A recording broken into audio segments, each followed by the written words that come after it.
I am a customer. I am a customer of Samoa Water Authority. Of Samoa Water Authority. I was so frustrated at having to pay so much for water until I was told about leaks. A hole the size of the tip of a screw can leak up to 3.5 liters in a minute. That's 210 liters in an hour, 5,040 liters per day, 156,240 liters for a month of 31 days. That equates to 156 cubic meters wasted on leaks that cost 305 tala, excluding what you are paying for the water you are using. I was paying 305 tala for my neglect in fixing leaks around my home. I have since fixed these leaks and now paying only for the water use, saving money that I can spend on my family. Fix the leakages for generations to come. Water is life.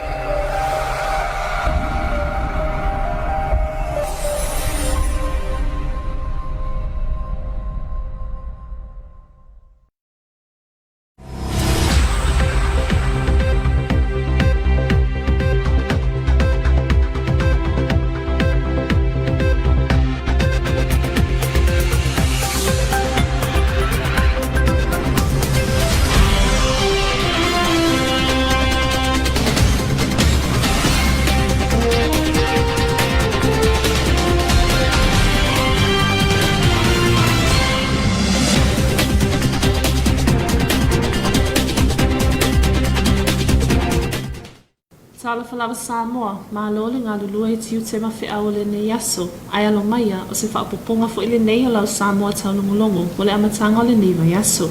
Tumo atu ia tātou tala. O le whai unga le vai aso lea na tatala i nānoa i ae le ekalesia whaapotopotonga Kerisiano Samoa. I mata autu whale lātai. Se maa whaamanato lo o whausia i mata nofo. E mana tuai le nofoanga na whaatu i nai le ulua i whale lo mitusi Samoa nei. Sa awai i lea whaamoemoe lau Samoa Taulogologo. E ui le lolo wau le tau. Sawa aia i le tai au le aso to anai. Beita aia le i wau i ai le lolo fifo o le ekalesia e whakasai mata autu whale lātai. E tau whai moli mawina le tatalaina le maa whaamanatu. Le olua i whale lo mitusi sa whaatuina i Samoa nei i mata nofo i mata autu whale lātai. O lea whaamoemoe sa tatalaina lea i se sauni ngā lotu na taita ia le susunga le toia ina i ano meneta si manu. A fesili mai au tō whanau se aso, whape mai. Se ale wingo nā maa ia tō. E whaia foi nā maa, ma whamanatunga. I le whanaunga i sara elu e whavavau. A tonu o le nei tae au ma le nei aso. O le langona foi le ia te tātou. E le ngata i le kālesia o au. Le kālesia whapotonga ke sano Samoa. Ia aua whapea foi i matautu whalalatai. Ona o le bea sa whatuina i le ulua i whaletusi. A le lambo sa i le afe valu se lau tolu se fulmaleiva. O le tausanga e tasi walu tolu se fulumaleiva, sao foi na ia tui maleli i whana swala wile whanua ia mata nofo, mo le fausiaina o le ulua i whale lo mitusi, ma le ulua i whale lo mitusi lea i Samoa, ai olona lua i le Pasifika atoa. Lau tolu se fulmalua, na malanga i tui ana tui maleli i whano, sua lau vi, o ia o le tama tō whale tua whino mani e toa vai nupo, o inana saua i sua lau vi, male tala le leibi. Male kalesia ma whaatu i lona ainga i mata nofo nei. Afe walu se lau toru lua, na au mai e Ioane Vidiamu, le whaife au ingo ia tiare, mai le aitu taki. Ia ma fesoa soani ia sualauvi i le whaatu ino le lo. Afe walu se lau toru iwa len ta ua taitai o le sauninga, na au mai ai le Missionary o misistea, ngā lulue whaatasi matuia ana sualauvi i le whaatino ina o le maa whaamanatu. Pe o le mafuanga lea, nā lai o na whaavai nei le maa whaamanatu, ona o i nei na mua tau nuu mai ai le kalesia i le motu nei o polu. I le tala le ngaluenga na fufungaina le susunga le whaafiangainga le ekalesia e whakasai matautu whale la tai. Le susunga Yari Money Rights na ia ta ua o le nei ngaluenga o le tino leo le talusanga sa atu inatu a le aulotu I matautu I le fonotelia le ekalesia e whakasa. E tawala atu I matanga luenga ana. O le fausio se maafa amanatu e manatu ai lea fo I vaenga taua o le tala whaasolopito a le ekalesia. Sa pasi ai fo I le ekalesia e whakasa. Le fua ina o le fitu se fuluta si afe tala. E fesosoani ai le ekalesia I matautu mo le neinga luenga taua. O le maafa amanatu o le luai whallo mitusi na whatuina I Samoa. Sa whatuina le nofuanga e ingo matanofo I whalatai. O le masina o me o le tausanga, tasi le afe valu se lau tors fulmaliva. O lo whamawina le api o le ngā ruenga, o le nei au lotu. Na whatui na ai, le uruai whalom tusi o le lamo sa. Pei o na ingoa nei o le whakasa I Samoa. Na whai ngoe tui maleli whano suala uvi, se vaenga o na whas whanua. Le ana uruai whatui na ai, le nei whalom tusi I a Peretania I Matanofo. O le pine wha maule o le nei tala wha solpito, o lo iai pea, e o mai lava I ona po nei.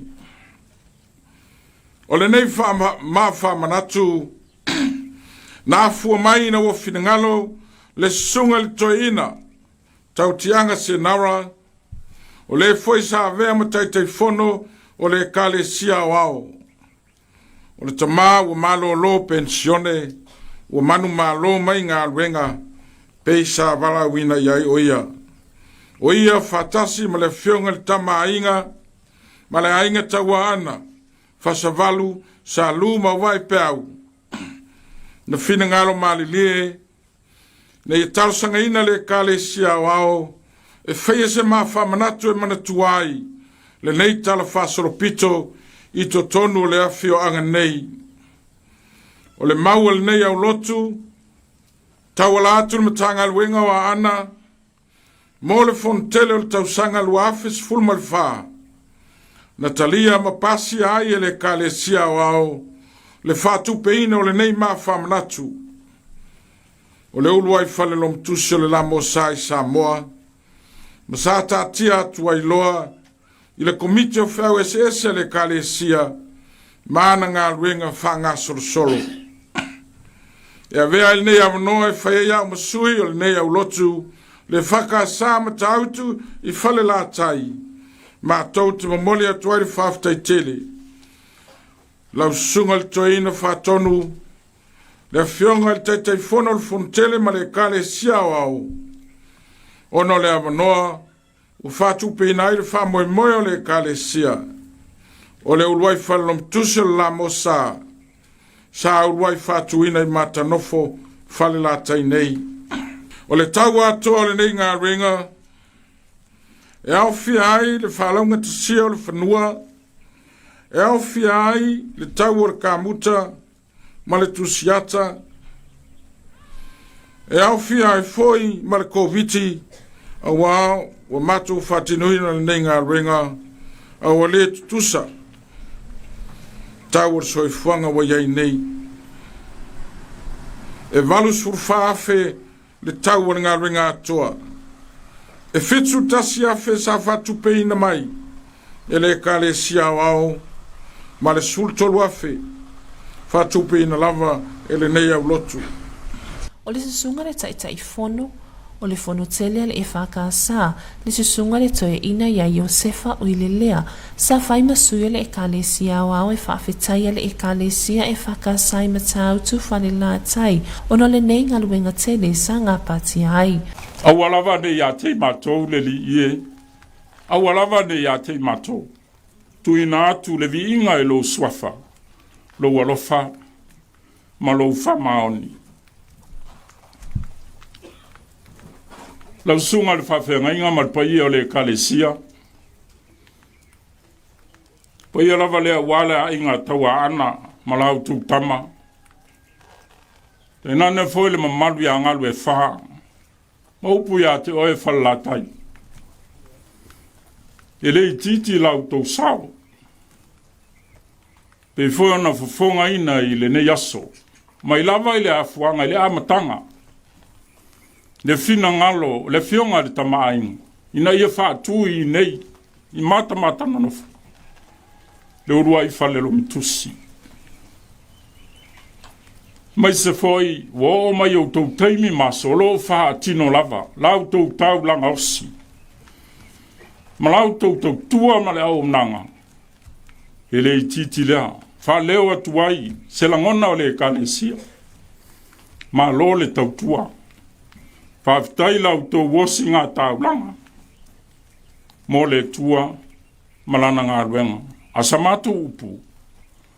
Wha manuia te ele le tua. Wha manuia le tua I lau sunga le whawhenga inga. Ma le whare tua.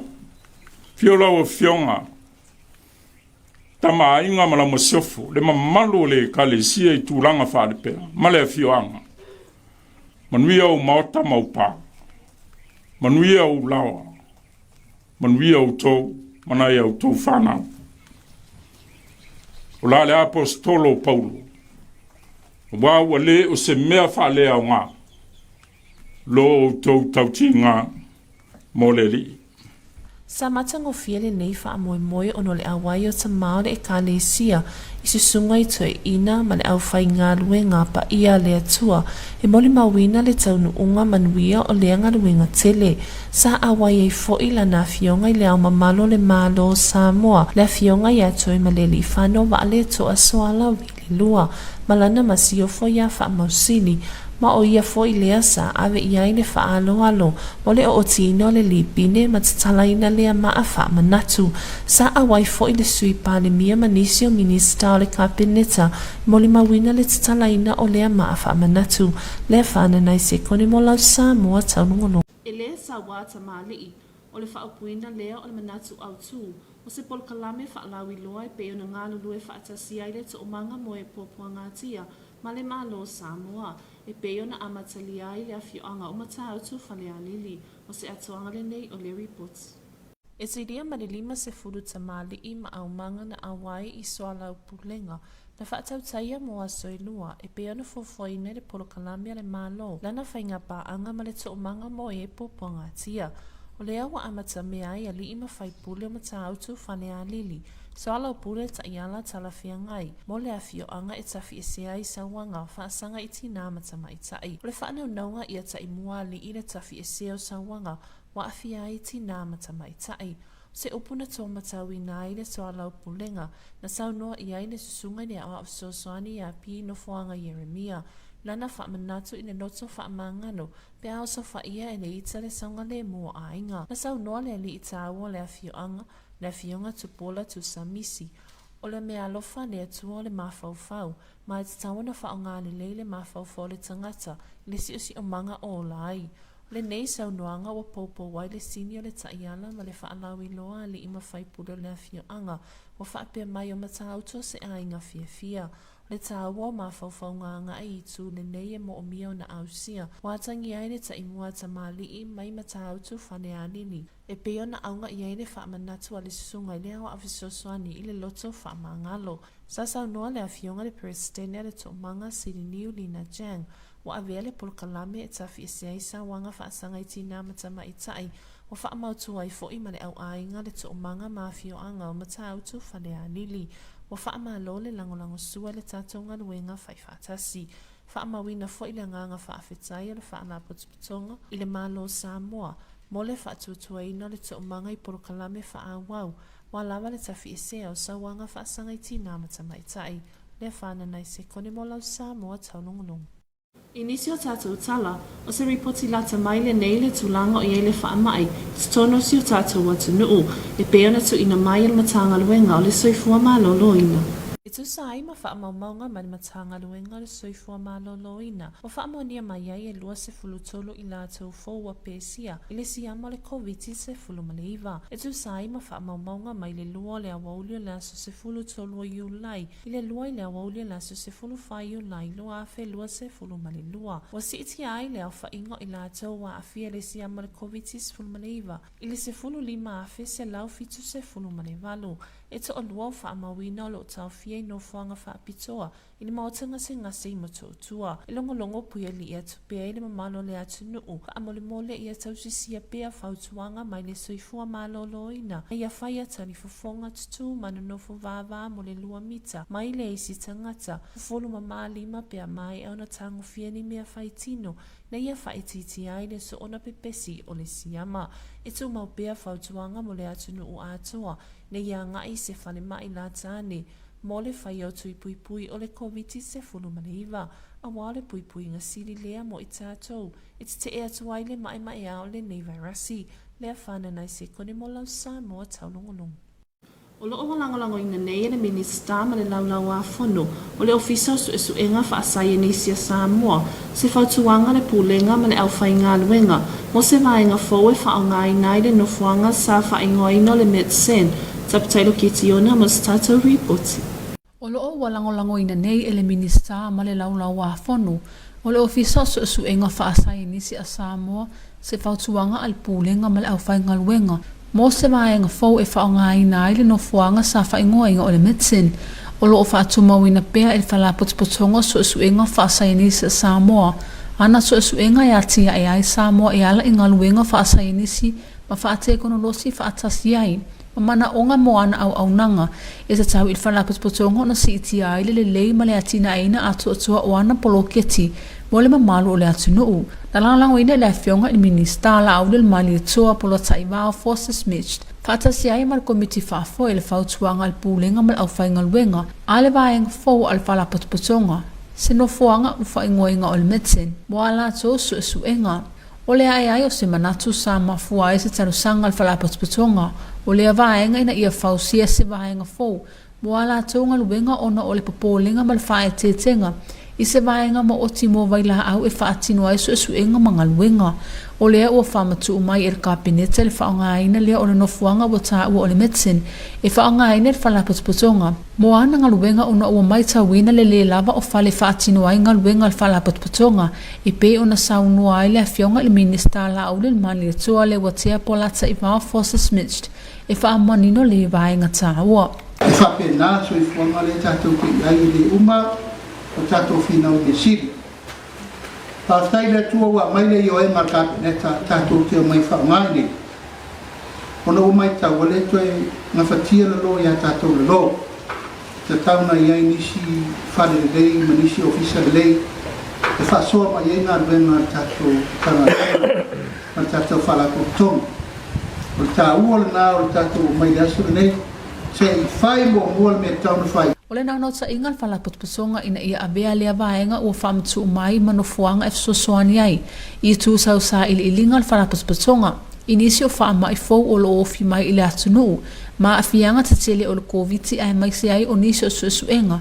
E whaatatau i fuala au whaasaina. Sata ua fo e la fionga i minista. Nisi o Paul Kalame e fala potposonga. O lo ofi e whaatinoina. Pe a mai ai alelei o na toe whaafou ma whaalelei uma vaenga o le fali. Ina ia mautinoa o lo lelei le tūtau marketina o loa whaatau ma i atunu ua tua oi i Samoa. E peo Amerika ma Hawaii. O le fia mautinoa ina o ni awala e fo i ai wha mai. Ma le fiva Afrika sa sao mai. Ai mai sei o loa ngā osi mai puaa. E le o se ngaluenga i titila. O lo fuafua asu i ai le tāpena penanga al whalapatpatonga. A o se ngaluenga o le a telero na sao tāua ili mamalu o Samoa. Palo nāti na eina. Tabtailo kisiona. Molau Samoa Taulogologo. O lea wa tāpena le awa Samoa, le tuua atu i Birmingham, a wata alonga malo tau pulenga mo le nei tau sanga, o se atoanga le nei mai a taputailo kitiona.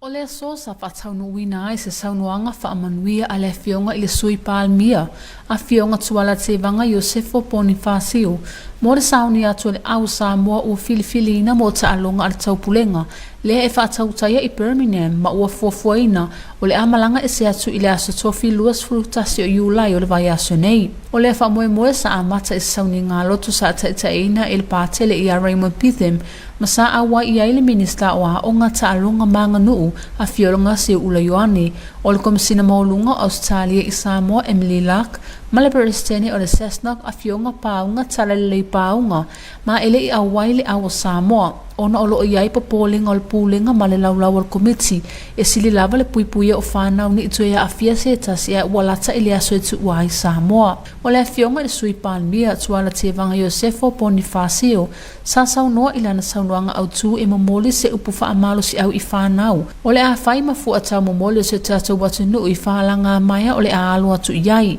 E pei foi on sila fia ele I lewa foi on foi maile au Samoa sa whai masui o se tatou watu nuu I alunga lai te al Pasifika ma sa wha amalia ina le tapua inga Samoa I le tali mai o halo ma whanau sa whai masui e tu sai o le au whai e luas frutasi pine sa fo I mai ma o lato e walu pine auro lima pine apa mamea ma le pine mo awe au pito I talavou e tu sai ma tala wha asolo pito o sa alunga o ave fua ia Samoa ma ua wha amalia ina le tapua inga le atunuu. Luas frutasi pine au whai I ona vaevaenga nei, walu pine auro, 5 pine siliva, walu pine apa mamea, ia ma le pine silisili, o le pine leo le tau le leila. O nei pine, sa whapeon tūlai mai ai, I se aua pito talavou, e tu sai ma le tala whaso pito o talonga. O ave fua ia o Samoa, wha mālo le whai le whaiva, mālo le tau iwi, mālo le lotunuu, O tālonga o mālo o tau pulenga, o le whaatumutumunga lea o mālo mātunu e fitus fulmalelua, ma ua whaamaunia o le atau sinio I Birmingham Peritania tele lua wheluas fululua, e to atoru suma le valua li I matama I taita alo, o le atau avea le tanga vai o Samoa I tālonga e fitu, e au fiaile a feleti, pii, tiuro, au whaipele, au lakapita e to a fitu, au fi au si male au si u a me mamafa e to alua su male lua le pūlenga whaapea le a fionga I peristene ma le a fionga I le whailau tusi au a to whaatasi e to ona surusui o Samoa o le amasii sa taua foi e tuala I lana saunuanga le tamawhainga sa whaamalia ina I le tapua inga a Samoa lea sa tali mahalo ai le ko'okous I Ausitalia ma e tusa ma whaamaumaunga na aisili ai Samoa I le Pasifika ina uau sia pine aura e lua ma pine siliva e tolu ma le tūlanga se fulu ma le fitu ma ia tunu sa tau sinio e fitu se fulu ma le tasi ma o se matati e maua e tele. E tau sanga lua fe sumar balu I tālonga lava nei o malo tau pulenga sa tali malo ai le Gold Coast I Australia ma e tusa ai ma whaamaumaunga na aisili ai Samoa I le Pasifika ina ua ia au sia pine auro I lua ma pine siliva I tolu na au sia foi Samoa le tu se fulu ma le fitu ma ia tunu sa tau sinio e fitu se fulu ma le tasi ma o se tūlanga maurunga ma le mawae e beo ni e team Samoa I le tausanga e lua afe sumber balu. O se wa ainga mamau ale malo Samoa mo le lumanai ina I o tātou fausia whaatasi so tātou sa e sili atu o na malo si ma e ngā whatau lima ina e atina e ai Samoa. Sa whamanuia mai fo I le malo ma le atunu I lo tātou au e tau wala mai le saunuanga le fionga le sui palmia ina ia manuia te alonga le halo atu iai. Sanga iei ane o tai I o tō mamana tau ina ia manuia le wha moe moe team Samoa alofa le tua ina ia wha upengaina alo ma whanau o e o le atawina le taua mo Samoa. Ia maua le tō wha ma le utanga no loto I whaia onga ma ia toa fi malia le pulenga ia lava le usai whamanuia le atua le o whainga luenga pa ia o lo nono malua waso tātou manuia lau tele manuia lau tāpua inga mabalu Samoa. Sa whalewina fo ia le a fionga le peristene le Cessnock a fionga paunga tala le paunga se la tau tāpina pinanga ua iai ma se la tau talitonunga o le atau mawhai lava mo se ailelei mo le tapua inga a Samoa. A mai alo tau whatuatuanga la tau whai atu ele me ngata ele mawhai ia o wāre mātou si atu kusai me tātou alonga. Paula mātou ngang whaftai ro tau lango mai tu lango se elemi ai mesio vanga o mau sa tau Tui na mai ina ia tapena le tātou au ia waf alonga wha malo. Whaftai fo tātou sponsors, e le tongo fie, le mātou malanga, pe te iane o roto foai, ma roto au foai. Ia, ua mawhai ai, ia o le tāpena le tātou au, si ia tu i wharanga maia fuafuaina mo Bretalia. E maurunga le lemo mātou malanga tuai, pe a fuafua e tālonga laiti e Pasifika, ia pe te iane, pe whaino whapea atu, ia, ua lava tāpena le tātou au, ia ne te ua wha maurunga, ia, ai tari tonu lama lo ngana. Ya, ola mato mai, ya, masih ayo tanto. Taptailo kitiona, bola Samoa taulongolong. Ole a whaesina tātou mālolonga pupu mo nisi o tātou whaasalalanga whaapisinisi o na tueta liu mai lea mo ngangana whaapiritania. Your TV2 News will be right back after this short commercial break.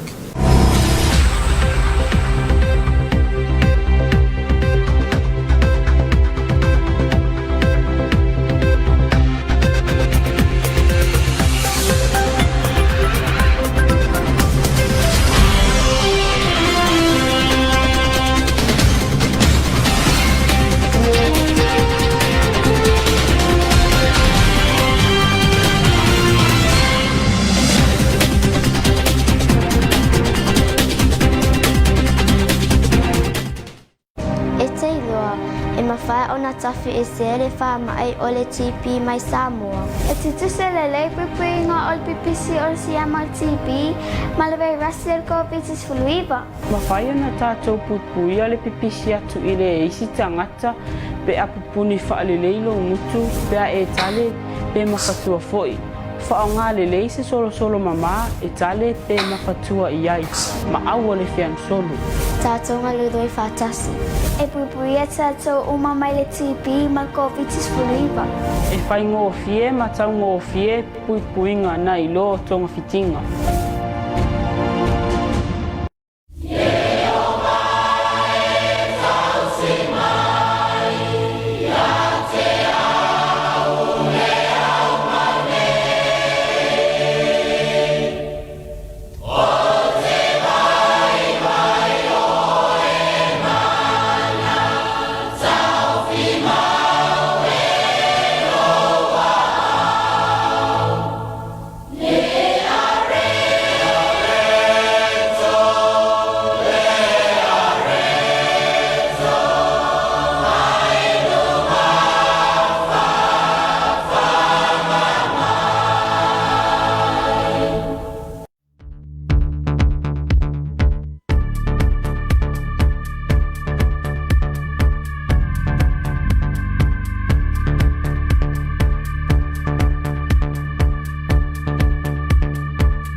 Awane e misia lunga o la wala ata le EFKS TV. I po so lua vai aso te itasi le polkalame ba ili le ato ponopona le afo le balu le afiafi.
is your TV2 News for the beginning of this week. Leading our bulletin, the Congregational Christian Church of Samoa at Matautu Whanelatai has commemorated the establishment of the first printing press at Matanofo last week, with the unveiling of a new monument in honor of this historical event. Our TV2 News was also there to witness this unveiling. The downpour on Saturday morning did not dampen the spirits of the Congregational Christian Church of Samoa and Matautu Whanelatai, who gathered at Matanofo to witness the commemoration of the first printing press establishment of the church at their village, with the unveiling of a new monument in honor of this historical event.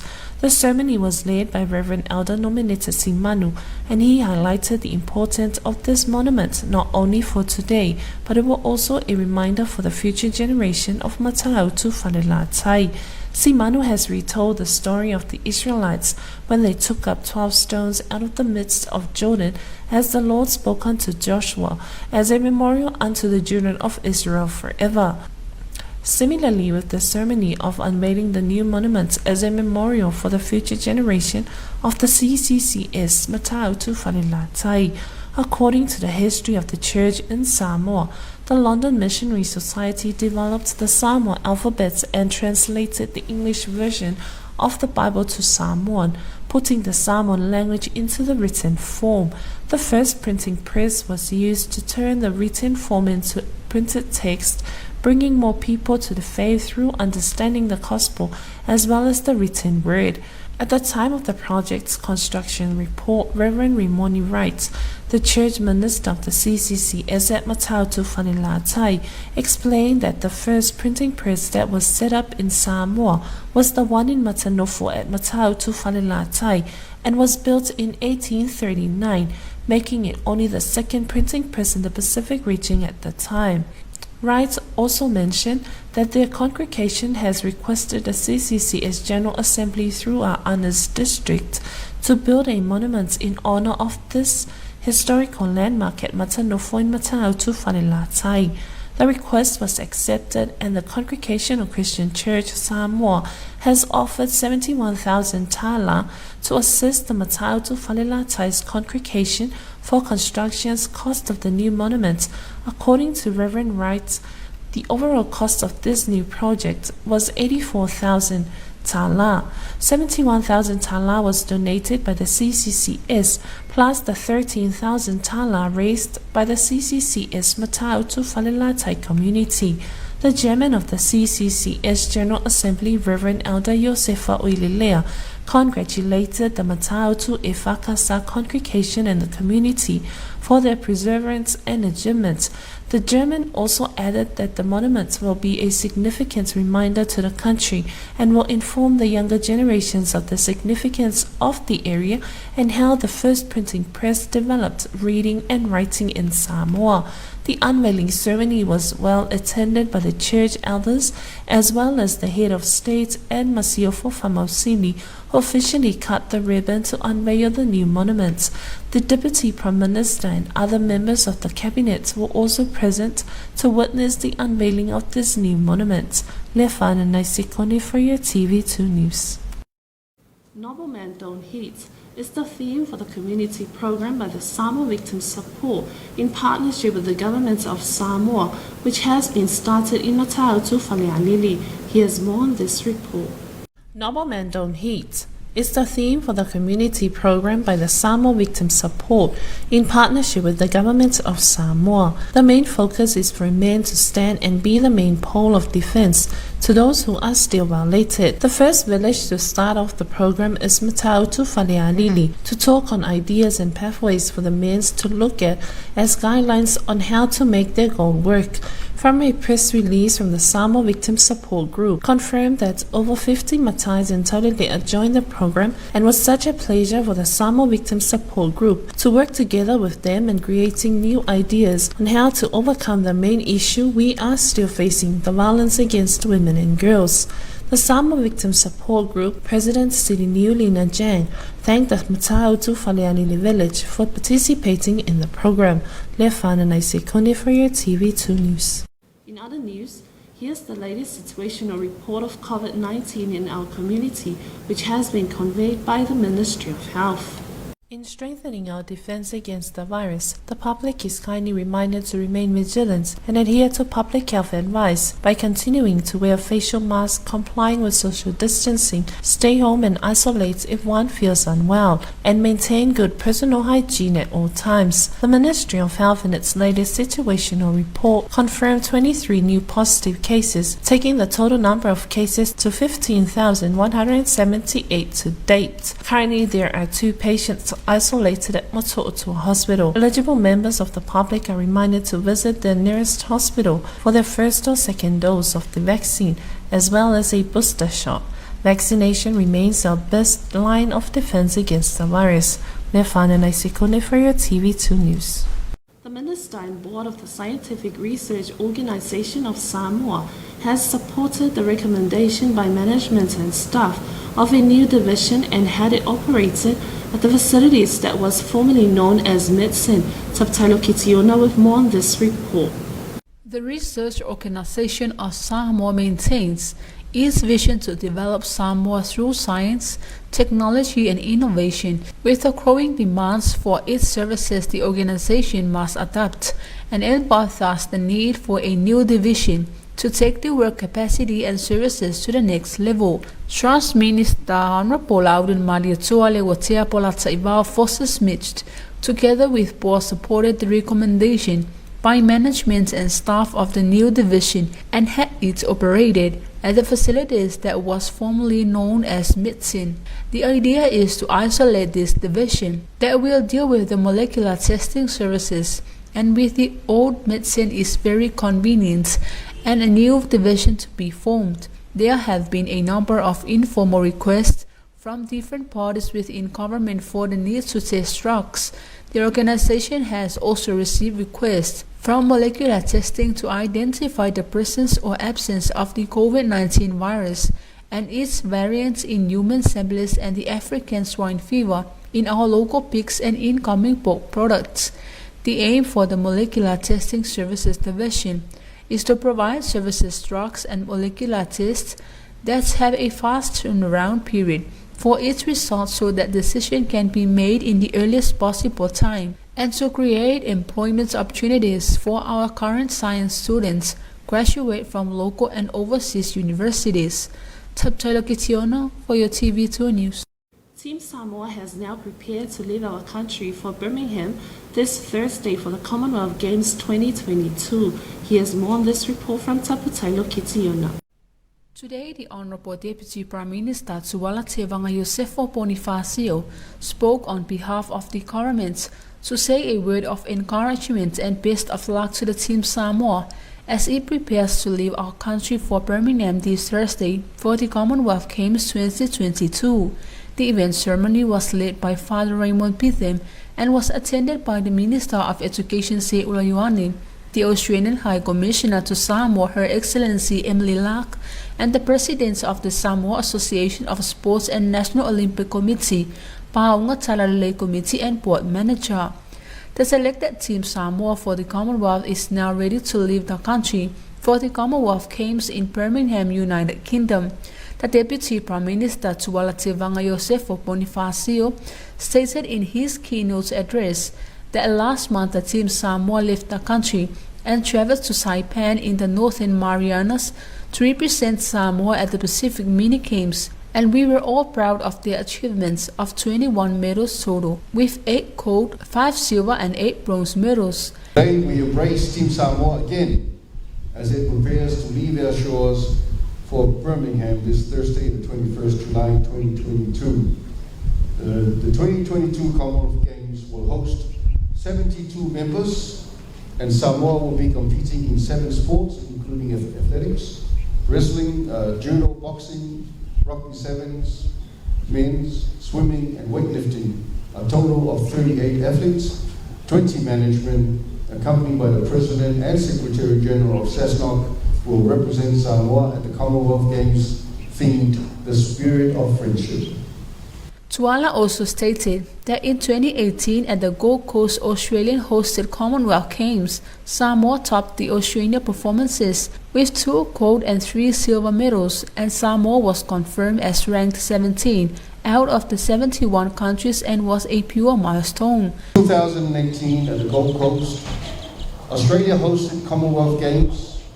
Samoa topped the Oceania performance with 2 gold and 3 silver medals. Samoa was confirmed as ranked 17th out of the 71 countries, a pure milestone on its own. At the conclusion of these games, the Samoa government rewarded the better achievers and coaches with financial benefits. Since 2018, it has been well noted the growing performance by Samoan sports, some in development activities and others achieving highly in regional and international competitions. Some of these achievements have been forged against some of the biggest nations in the world of sport. And as of today, we embrace Team Samoa again as he prepares to leave our shores for Birmingham this Thursday, 21st July 2022. The 2022 Commonwealth Games will host 72 member countries. Samoa will be competing in 7 sports including athletics, wrestling, judo, boxing, rugby 7 men's, swimming and weightlifting. A total of 38 athletics, 20 management, accompanied by the President and Secretary General of CESNOC, will represent Samoa at the Commonwealth Games themed The Spirit of Friendship. On that note, and given the essence of today and the 2022 Commonwealth Games in a matter of days, I take this opportunity on behalf of the government and the people of Samoa to wish Team Samoa the very best in Birmingham. A word of spiritual embrace as we do as custodians of our national emblem that states Samoa is founded upon God.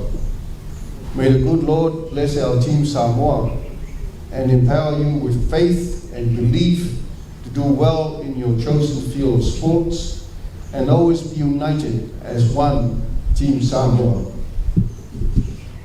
We continue to seek His blessing upon Samoa, our leaders, and our people. God bless Team Samoa. Tabtailo Kitiona for your TV2 News. And that is the conclusion of your TV2 News for tonight. We'd like to acknowledge the continuous support of the Samoa Water Authority. Have a blessed evening. Good night. Male fa ingale nalo Samoa Taulogologo mole ne yafi mo mole le faaftaitele le pulenga le swavai mole langolango ino la Samoa Taulogologo. Manu yetele le yafi to faso ifua.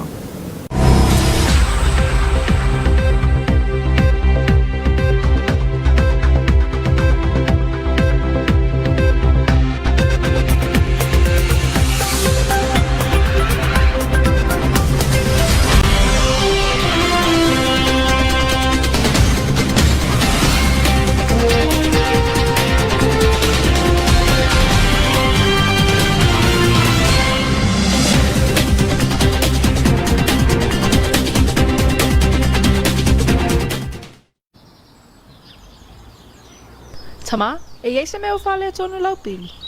Aya, o ke lele o mako pili ma single nge. E ono mafua ona i ni liki tu tonu lo fanua. Ea? E mawhai ona siaki il whanga aina lea lau mita. Whape whiang whangamea? Tape o mahutu paipa. Siaki lau mita o suawai, ai a whai o ta avili pea. O lo na winga o lo i ni liki. O liki maasani au fia ai. Fale le ta ua o leanga tane ma olo o alu pea le suawai. Mutu paipa e sina pe ata pe. Malaina paipa e papa e tutono whanua. A mae o na fale leia ia vaenga, o te tau o na tū le whae loilo le mita pe ata pe. E mawhai o na talasanga i le pūlenga, mo le iloilo ina o lau pili o le suawai. Pe a whai o mae o na fale leia vaenga o lo liki. A sefe lau vai? Sefe foi lau tupte. I'm feeling lucky. Ua whaangasolo nei le mātou whapitoa le taipa le Little Pumpkin i le mātou supermarketi. Whaatau lua taipas la iti o le tasi le taipa la poa. Maua fua le baby wipes i le olosi atoa. Whaatau le taipa la poa e tasi.